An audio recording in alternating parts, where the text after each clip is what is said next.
Pas de dîner pour les menteurs, a annoncé ma mère en fermant la cuisine à clé pour le 3e jour consécutif.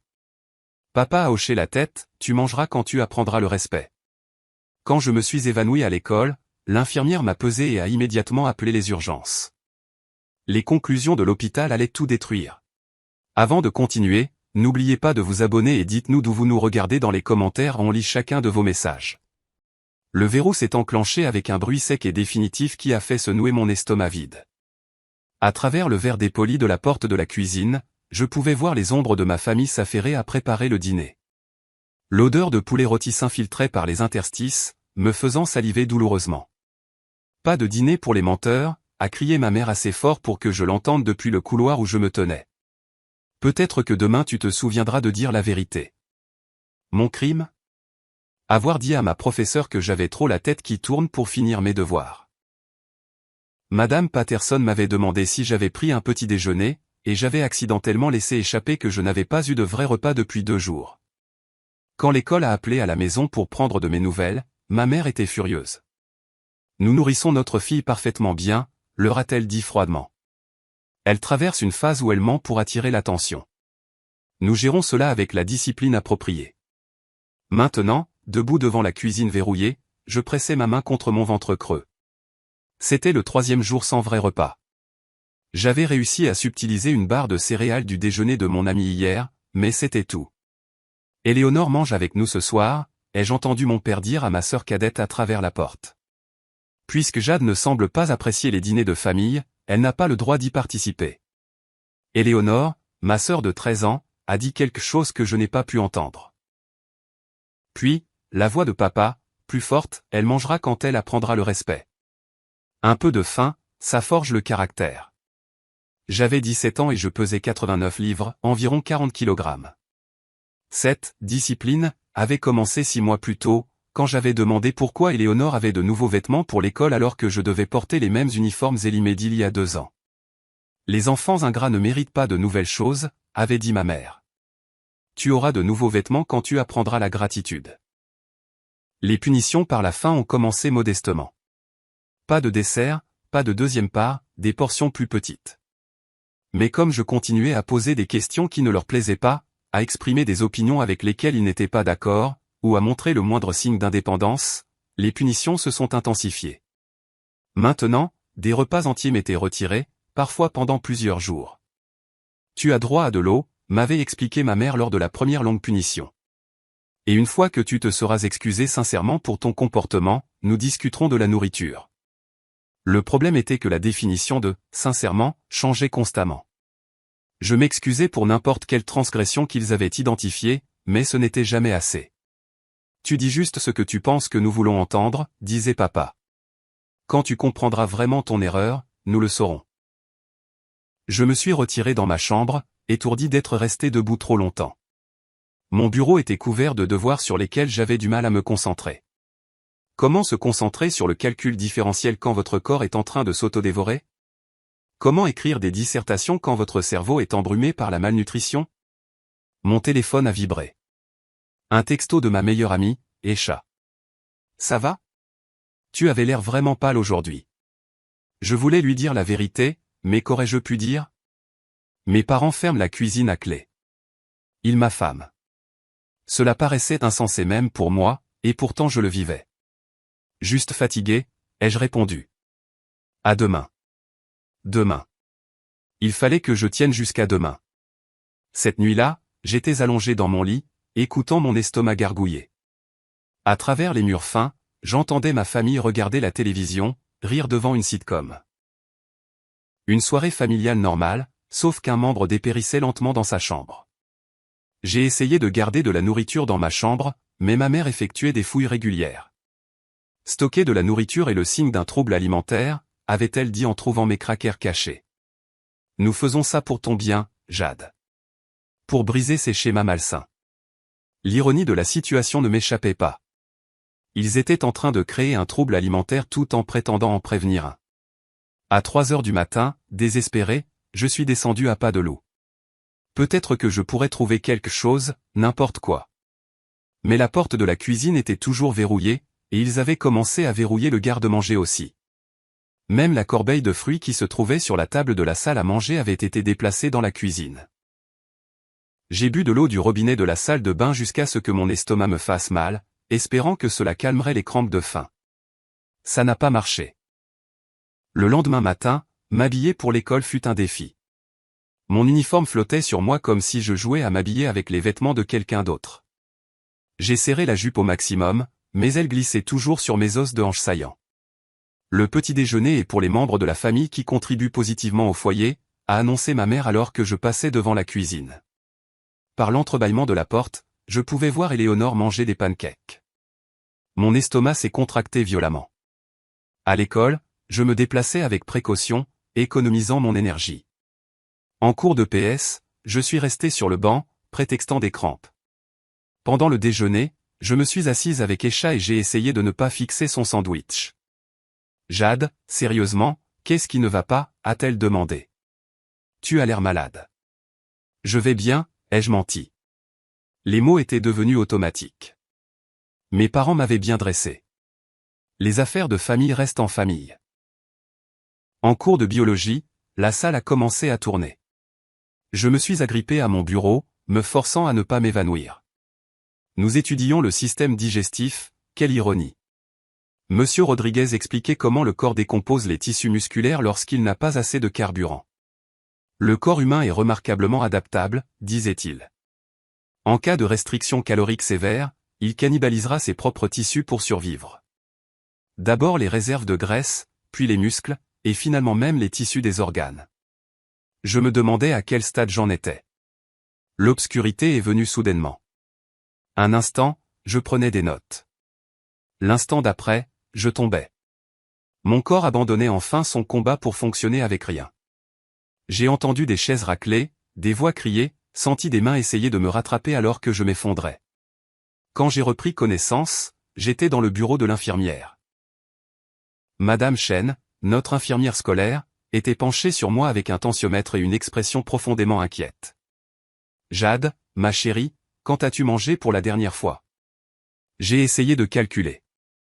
La barre de céréales, c'était il y a 2 jours. Avant ça, quand avais-je eu un vrai repas pour la dernière fois?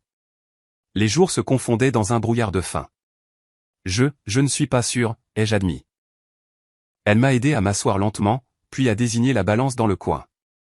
Je dois vérifier ton poids. Je suis monté sur la balance, chancelant légèrement.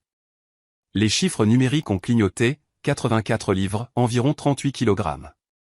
J'avais perdu 5 livres, plus de 2 kg, depuis la semaine dernière. Le visage de Madame Chen est devenu blanc. Jade, je dois appeler une ambulance, maintenant. Non, s'il vous plaît, ai-je supplié. Mes parents vont être tellement en colère. Je vais bien, je suis juste. Ma chérie, tu ne vas pas bien. Tu es en état de dénutrition sévère. Ta tension artérielle est dangereusement basse. C'est une urgence médicale. Elle était déjà en train de composer le numéro. En quelques minutes, j'ai entendu des sirènes. Alors que les ambulanciers me chargeaient sur un brancard, j'ai vu mes camarades de classe regarder par les fenêtres, leurs visages choqués. Mon secret était révélé. À l'hôpital, tout s'est passé très vite. On m'a posé des perfusions, prélevé du sang, branché des moniteurs. Une médecin aux yeux bienveillants et aux mains douces m'a examiné pendant qu'une infirmière notait tout.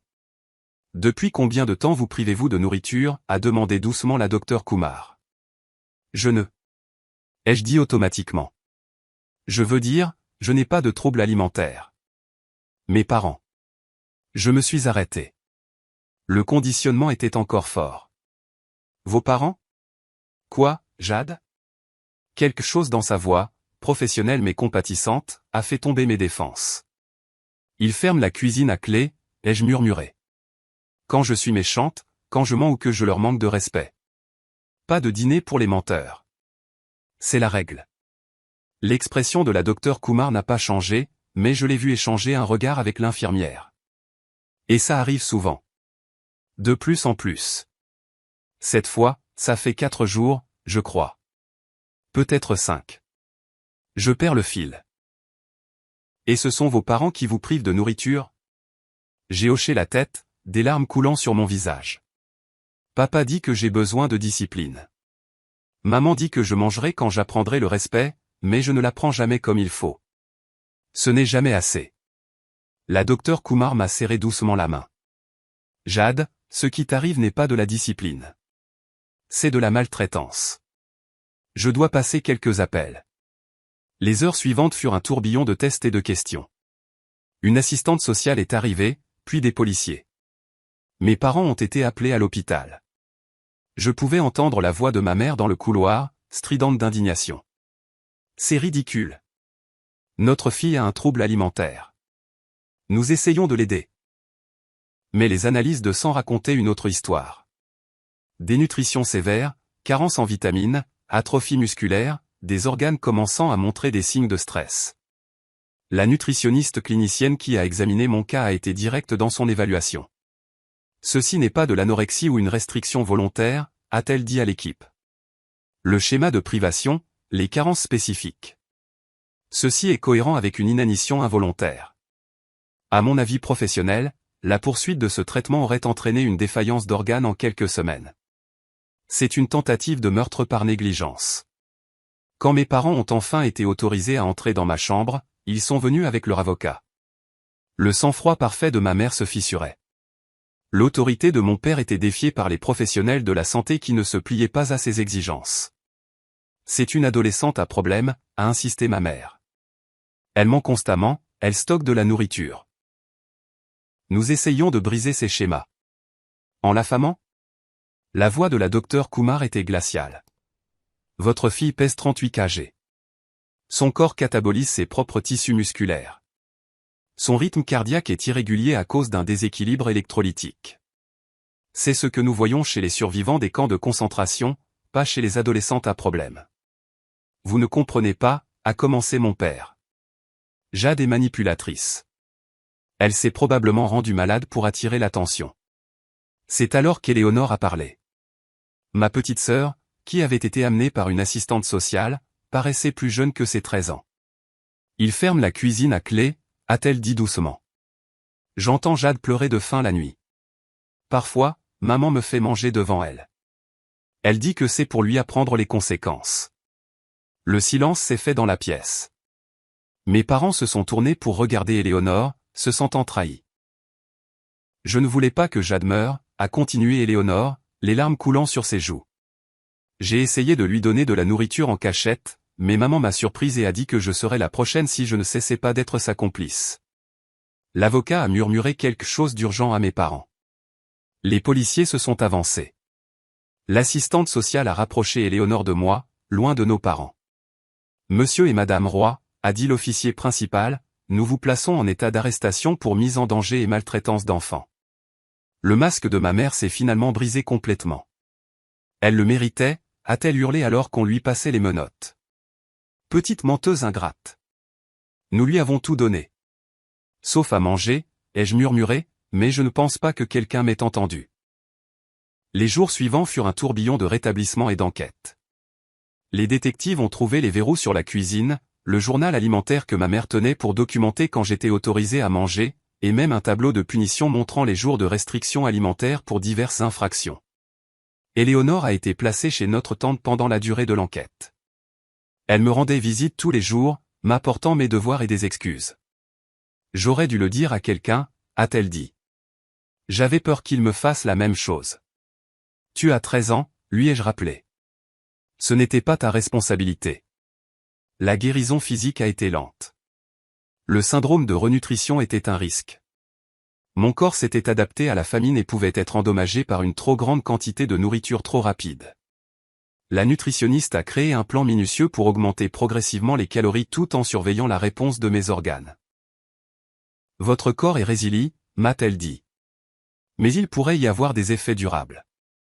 Perte de densité osseuse, dommages cardiaques potentiels. Vous aurez besoin d'un suivi pendant des années. La guérison psychologique fut plus difficile.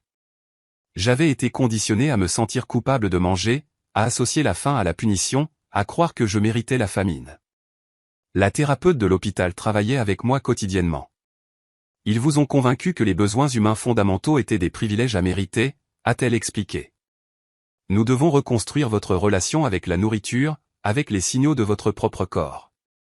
3 semaines après mon hospitalisation, j'ai témoigné par liaison vidéo pour l'audience préliminaire de mes parents. J'ai décrit l'escalade des punitions, les jours sans nourriture, la cuisine verrouillée. Le visage du juge se durcissait à chaque détail. L'avocat de mes parents a plaidé que c'était une discipline qui était allée trop loin, qu'il n'avait jamais eu l'intention de nuire. Mais les preuves médicales étaient accablantes. Des photos de mon corps émacié, des scanners cérébraux montrant des changements compatibles avec l'inanition, le témoignage de la nutritionniste affirmant que j'étais à quelques semaines de la mort. Ils ont été reconnus coupables de plusieurs chefs d'accusation de maltraitance d'enfants et de tentatives de meurtre. Ma mère a écopé de 15 ans, mon père de 12. La différence, le journal alimentaire, de l'écriture de ma mère, montrait qu'elle était la principale architecte du plan de famine. Lors du prononcé de la sentence, ils ont été autorisés à faire des déclarations. Mon père a parlé de déception et d'ingratitude. Ma mère a pleuré sur la difficulté d'élever un enfant difficile. Aucun ne s'est excusé. Aucun n'a reconnu qu'ils avaient failli me tuer.